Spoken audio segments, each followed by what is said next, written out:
Alleluia, Alleluia,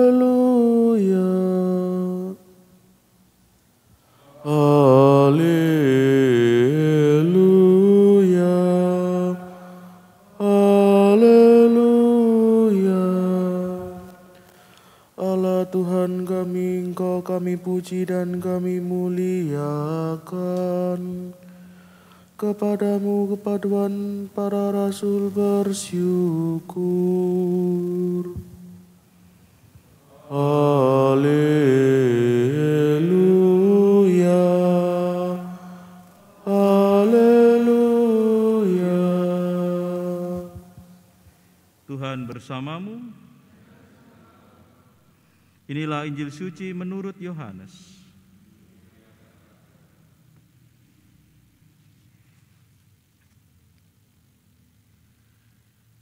Pada hari Minggu Paskah, setelah mendapati makam Yesus kosong, Maria Magdalena berlari-lari mendapatkan Simon Petrus dan murid yang lain yang dikasihi Yesus. Ia berkata kepada mereka, "Tuhan telah diambil orang dari kuburnya, dan kami tidak tahu di mana ia diletakkan."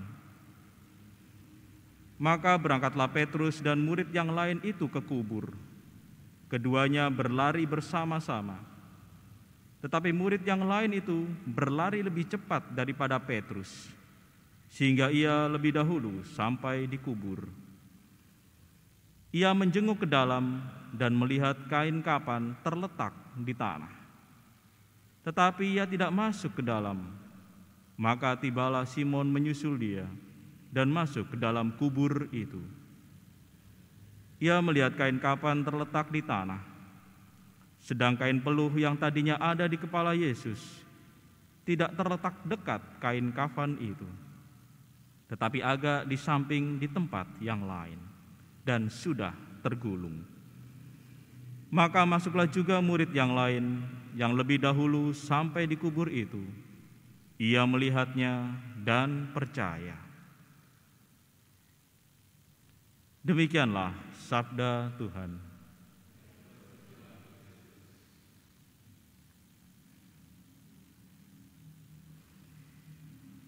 Saudara-saudari yang terkasih,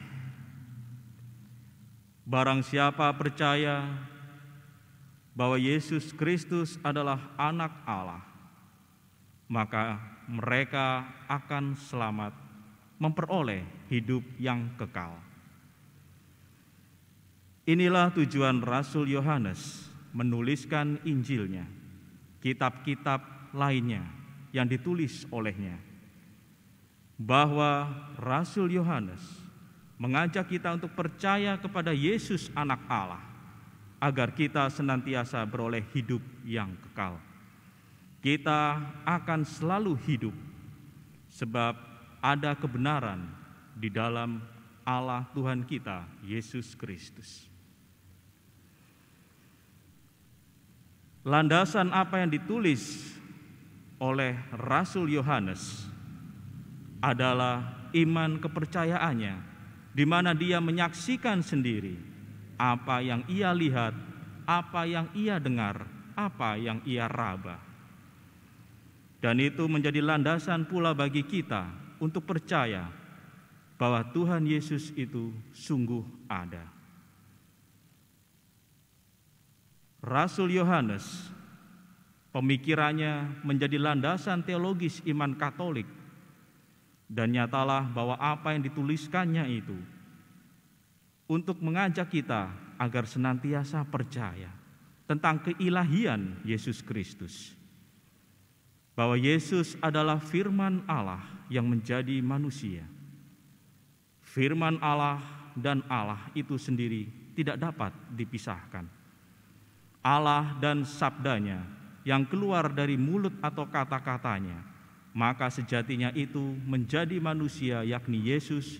Maka nyatalah bahwa Yesus itu adalah Allah sendiri.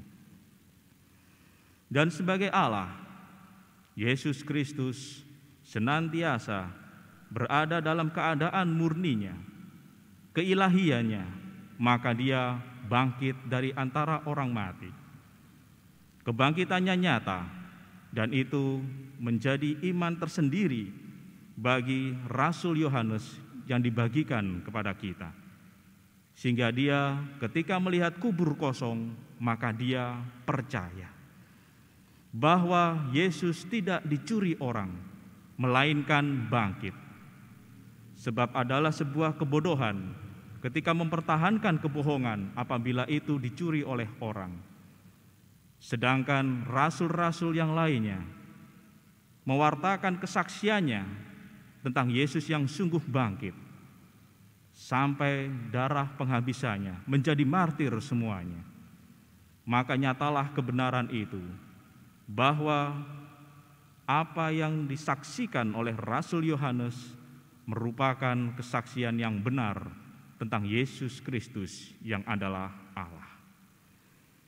Dan kita semua diajak untuk menjadi saksi-saksi kebenaran tentang Yesus Kristus yang adalah Allah ini. Sebab apa yang diwariskan dalam iman oleh Rasul Yohanes ini adalah benar, dan barang siapa percaya akan selamat beroleh hidup yang kekal.